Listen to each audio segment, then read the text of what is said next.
E aqui eu quero direcionar minha palavra para as mulheres. Como é difícil, deputadas, como é difícil, vereadoras, como é difícil, prefeitas, como é difícil para nós mulheres estarmos à frente da política. O assassinato de reputação, ele é diário, mas algo muito maior e muito mais forte nos move para que a gente continue lutando pela nossa nação. Sim, por um bom tempo nós fomos negligentes, sim, ao ponto de falarmos que não poderiam misturar política com religião, e o mal tomou, o mal ocupou o espaço. Chegou o momento agora da libertação. Bom dia, senhoras e senhores. Hoje é 14 de abril de 2024. São 11 horas da manhã. Como você viu, Michele Bolsonaro faz parte desse movimento evangélico no Brasil, neopentecostal, que tenta colocar de vez a política e a religião no mesmo balaio. E enquanto isso, você vê aqui uma reportagem do jornal O Globo que mostra o que é que está acontecendo nos dois maiores países das Américas, Brasil e Estados Unidos. Lula e Biden têm rejeição entre evangélicos como desafio comum, em fenômeno que se expande pela América Latina. Já presente no Brasil e nos Estados Unidos, a politização da fé começa a crescer em países vizinhos. No continente, o segmento representava 3,5% da população em 1995. Em 2021, já eram 19,7%. Multiplicou basicamente por quase 700% essa presença dos evangélicos no Brasil. Um alinhamento do segmento evangélico radical com a direita radical tem colocado em situações políticas semelhantes o Brasil e os Estados Unidos.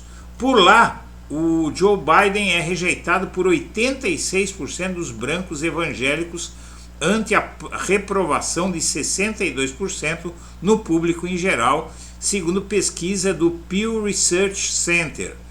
Aqui, pesquisa Quest mais recente, que foi a campo em fevereiro, mostrou que o trabalho de Lula tinha 62% de reprovação entre os religiosos. É uma situação melhor ainda que a do Biden, 16 pontos a mais do que a média total.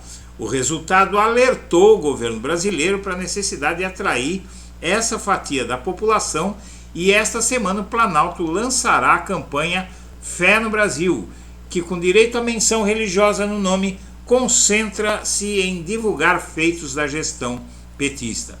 Pautas de costumes, como a legalização do aborto e descriminalização das drogas, são as que mais mobilizam evangélicos lá e cá. Quando Lula comandou o Brasil entre 2003 e 2010, os institutos sequer incluíam o recorte religioso nas pesquisas de avaliação do governo, porque era irrelevante. E de lá para cá, o Brasil mergulhou, minha amiga, meu amigo, num redemoinho de uma pseudo-fé, e hoje o Brasil talvez seja o país mais religioso do mundo, junto com uma outra cesta de nações pobres, que são, em grande maioria, estudos demonstram que entre as nações mais pobres do mundo, a religião assume um papel cada vez mais preponderante, e esses estudos dizem que isso se deve à necessidade de essas populações de países onde há muita pobreza, muita miséria, muita desigualdade, encontrarem uma forma de suportar a vida. Enquanto isso, nos países desenvolvidos, com melhor nível social, melhor nível de escolarização, de cultura, de forma geral, a fé ela vai caindo de participação na sociedade cada vez mais, ao ponto que você chega aos países nórdicos, onde às vezes é um traço o contingente de pessoas que professam alguma religião. Na América Latina, Lula também não está só. A ascensão evangélica e a simbiose com a política é um fenômeno crescente. Segundo dados do Latinobarômetro, o percentual de pessoas que se identificam como adeptas dos diferentes segmentos evangélicos passou de 3,5% em 1995 para 19,7% em 2021 no agregado dos países. Um crescimento que, junto com o aumento dos que se declaram sem religião, vem reduzindo o ainda presente domínio católico. Na avaliação de especialistas, isso faz com que, cada vez mais, a instrumentalização da fé seja usada em campanhas eleitorais como acessório de algo maior, a cooperação internacional da extrema-direita, que se vale dessa religiosidade descontrolada nos países das Américas para, basicamente, tomarem o poder e implantarem uma agenda cujas vítimas maiores são os mais pobres. Religiões na América Latina. Em 1995, 3,5% tinham religião, hoje são 80%. Religiões na América Latina. Em 1995, 3,5% eram evangélicos e 80% eram católicos. Em 2021, 20% são evangélicos e só 56% são católicos. No Brasil, essa equação foi parecida. Em 1995, 22,9% dos brasileiros eram evangélicos, muito mais, quase 700% mais do que no resto da América Latina, né? 22,9% contra 3,5% na América Latina eram evangélicos em 95 e os católicos eram 65%. Hoje aumentou aí uns 50% o contingente de evangélicos, menos de 50%, foi para 31%, e os católicos caíram de 65% para 50%. É uma situação melhor, mostra que o avanço dos evangélicos na América Latina vem sendo maior do que no Brasil. A avaliação do governo Lula entre evangélicos cresceu, perdeu muita força, a boa avaliação, e a má avaliação aumentou bastante. Nos Estados Unidos, a situação é parelha. A aprovação da figura de Biden entre os cristãos em geral é de 33% e desfavorável para 66%. Brancos evangélicos protestantes, só 14% são favoráveis e 86% são desfavoráveis. Brancos não evangélicos protestantes, 31% apoiam Biden e 68% repudiam. Negros protestantes, a grande maioria deles é favorável ao Biden, o que mostra que o trabalho social do governo Biden vem surtindo efeito entre os mais prejudicados. Mas nos Estados Unidos os negros são minoria, forte minoria. E entre os católicos também o Biden vem perdendo força. Junto com o crescimento desses grupos, em boa parte vemos o alinhamento dos evangélicos com a extrema-direita. E isso existe por conta de uma influência muito forte dos evangélicos dos Estados Unidos, que tem uma teologia de direita radical e uma ação política que vem de muito mais tempo, uma aliança com políticos de facções do Partido Republicano.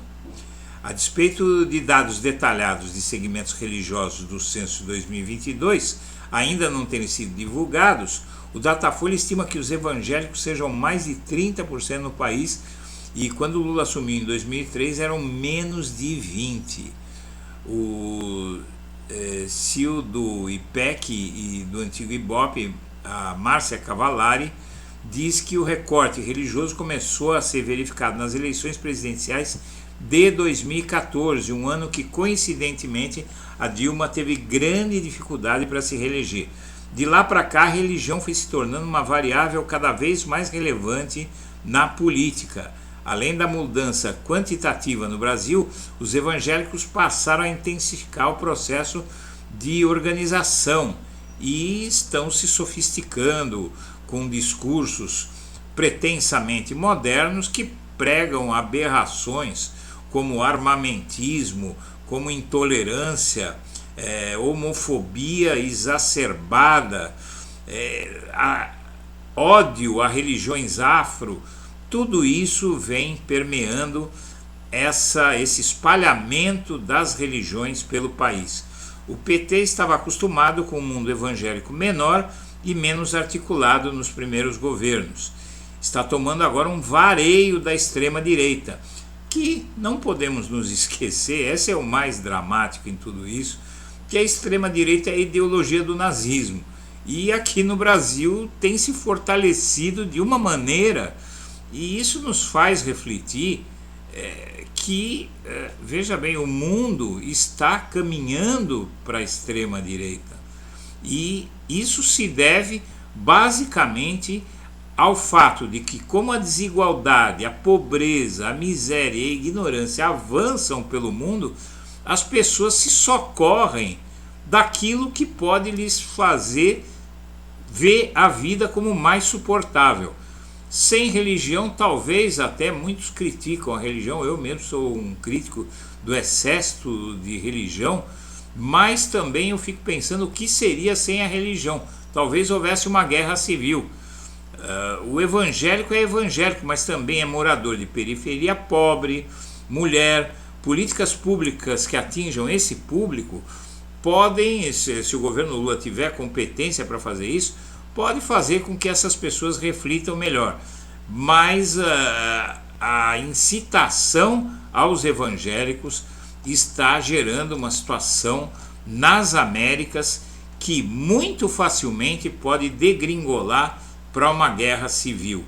E a religião entrou de vez na política, e tendo entrado na política, ela vai abranger cada vez mais gente, porque os radicais de direita têm muito interesse que mais e mais pessoas tenham religião, qualquer religião que eles possam explorar. Então você vai ter evangélico católico, evangélico protestante, evangélico afro, evangélico budista, evangélico de tudo, evangélico político, não é? Você vai ter político de todas as variações, as variantes religiosas, cada um explorando um naco, cada um explorando um setor para tentar usar a fé das pessoas para chegarem ao poder, se manterem no poder e enriquecer muito, não é? Que é o que tem acontecido. Senhoras e senhores, eu agradeço a atenção e deixo meu abraço para todo mundo.